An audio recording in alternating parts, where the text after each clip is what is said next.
Pemirsa, perdagangan saham di Bursa Efek Indonesia baru saja berakhir. Kita akan membahasnya bersama analis Royal Investium Sekuritas.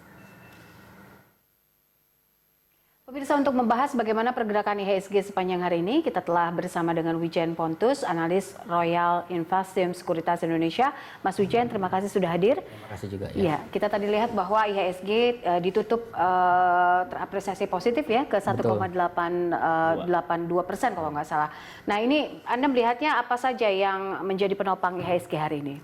Betul, pertama memang yang poin pertama adalah memang satu dari harga komoditas, yaitu terutama oil yang kemarin sempat turun hampir 30% begitu ya. Sekarang hari ini udah rebound 6%. Tentu ini jadi sentimen positif sendiri begitu. Yang pertama itu, yang kedua memang keputusan daripada Menteri BUMN untuk menginstruksikan BUMN untuk melakukan buyback ini tentu jadi sinyal positif tersendiri ya. Meskipun sebetulnya angka 8 triliun itu tidak terlalu besar. Apalagi kalau kita mendapatkan data bahwa sebenarnya beberapa saham-saham perbankan terutama BRI begitu ya, budgetnya hanya di bawah 500 miliar dan ini sebenarnya cukup kecil begitu, tapi dua sentimen ini sudah cukup untuk membuat IHSG rebound setelah kemarin terkoreksi cukup dalam seperti itu. Tapi tadi Anda mengatakan bahwa harga minyak ini kan sempat rebound 6%. Nah, ini apa yang menyebabkan harga minyak sekarang rebound? Apakah memang perang harga antara Arab Saudi dan juga Rusia ini sudah mulai mereda atau sudah ada kesepakatan begitu? Oh, saya rasa tidak ada berita atau tidak ada kesepakatan ya, belum ada ya antara Rusia dengan Arab Saudi begitu ya. Tetapi ini sifatnya hanya technical rebound aja, sifatnya sementara. Tapi kalau kita melihat secara itu sendiri memang arah harga minyak dunia itu masih bisa untuk terkoreksi lagi, setidaknya masih bisa ke sekitar level 25 sampai 23 US dollar. Betul. Jadi reboundnya ini sifatnya meskipun sempat 33 ya hari ini ya. US dollar 33 per barrel, tapi arahnya masih akan cenderung terkoreksi lagi untuk mungkin 1 minggu atau 2 minggu ke depan begitu ya. Oke, terus untuk yang buyback tadi 12 emiten dari BUMN mendapatkan restu. Ini belum dilakukan buyback tapi baru restu dari Kementerian BUMN begitu ya. Ini sudah menjadi sentimen positif bagi investor begitu. Betul, tentu saja memang proses buyback ini tidak semudah begitu dapat instruksi langsung di hari itu melakukan buyback, tapi ada prosedur-prosedur yang memang harus dilewati begitu ya. Dan mungkin estimasi kita buyback pun tidak bisa dilakukan dalam waktu 1-2 hari. Buyback itu setidaknya dalam hitungan beberapa bulan. Sehingga kami melihat bahwa IHSG masih ada rawan untuk terkoreksi lagi dalam waktu 1 minggu 2 minggu depan, tetapi koreksinya memang relatif lebih terbatas. Artinya the worst-nya penurunan IHSG itu sudah lewat. Gitu Tapi ya. apa untungnya bagi investor dengan adanya buyback oleh emiten-emiten BUMN ini?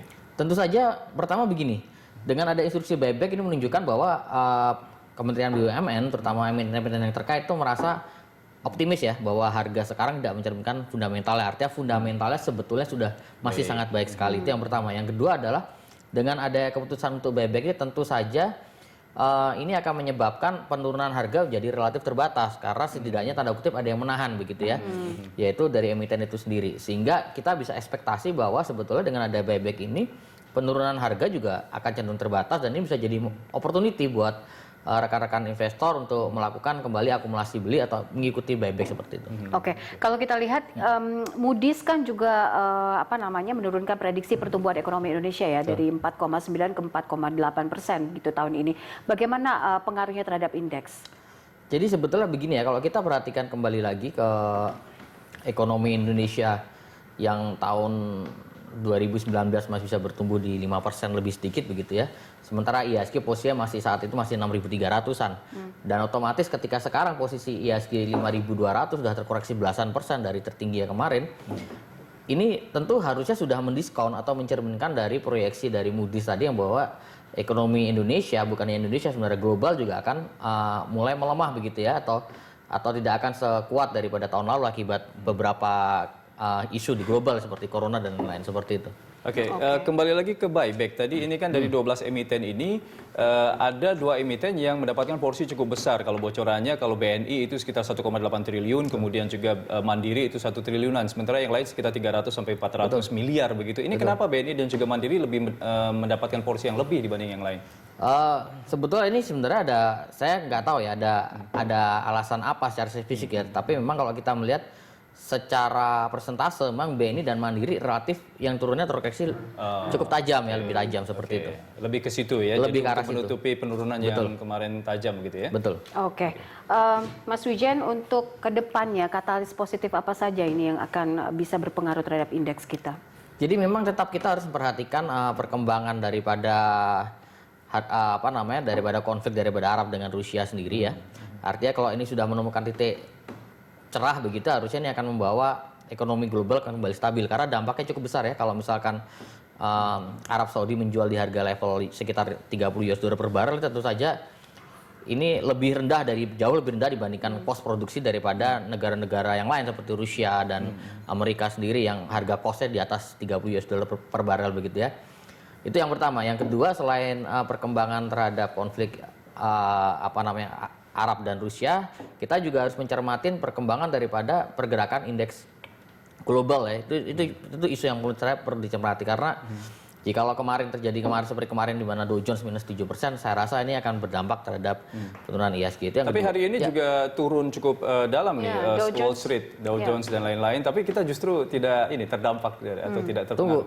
Karena memang penurunan Dow Jones yang tadi malam itu sudah didiskon dulu atau sudah dicerminkan dulu terhadap penurunan IHSG hari Senin. Oh gitu. Dow Food hari ini hijau cukup besar ya, hampir 3%, sehingga ini membuat IHSG juga akan hijau hari ini. Saya rasa malam ini pun indeks Dow Jones juga harusnya akan hijau. Tetapi yang perlu dicermati adalah nanti atau esok hari ketika Dow Jones yang esok hari atau besok lusa ini pergerakannya ini harus diwaspadai karena kemungkinan besar rebound hari ini termasuk Dow Jones juga atau Dow Food juga ini sifatnya terbatas ya, hanya technical rebound saja seperti itu. Oke, berarti bagaimana prediksi Anda untuk esok? IHSG berada di level rentang berapa untuk support dan resistance? Tentu yang perlu diperhatikan adalah satu, memang IHSG untuk esok pagi masih akan bergerak menguat ya, terpengaruh dengan sentimen penutupan Dow Jones nanti malam yang saya prediksi juga masih akan hijau.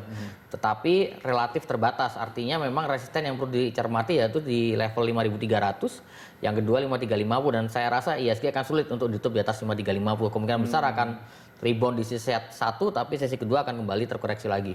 Lalu support yang perlu dicermatin pertama ada di IHSG di sekitar level di 5.200 nih level support yang pertama, yang kedua di 5150 sampai 51. Kalau kita bicara LTF memang idealnya untuk 1 minggu 2 minggu ke depan IHSG masih ada peluang untuk kembali terkoreksi lagi ke level 5.100 sampai 5150, target minimal ya. Andai kata itu overshoot artinya turun di bawah 51, IHSG secara LTF kemungkinan besar akan berhenti di sekitar 4930 sampai 4950. Artinya ini harus dicermati begitu ya. Oke. Untuk besok rekomendasi Anda kira-kira kepada investor apa nih yang harus dilakukan? Apakah tetap menyicil begitu, membeli saham-saham yang sekarang sudah harganya sudah sangat murah begitu atau seperti apa? Pertama begini, saya yakin banyak teman-teman investor yang memang posisinya sekarang kemungkinan besar sudah ada posisi begitu ya, entah dari pembelian kemarin atau dari minggu yang lalu. Tapi saya sarankan jikalau IHSG besok masih menguat, saya sarankan untuk mengurangi sedikit bobot porsi daripada di portofolionya gitu. Artinya sell on trend itu sebagian, tidak perlu semua, tapi sebagian saja. Karena apa? Karena ada peluang IHSG dan peluangnya cukup besar saya lihat untuk kembali ke level 5150 atau sedikit di bawah itu. Artinya ketika kita bisa keluar sedikit, Anda bisa melakukan buyback lagi, kita IHSG itu koreksi di 5150 sampai di 5100 seperti itu. Oke, baik. Baik. Terima kasih Mas Wijen sudah bergabung bersama kami dan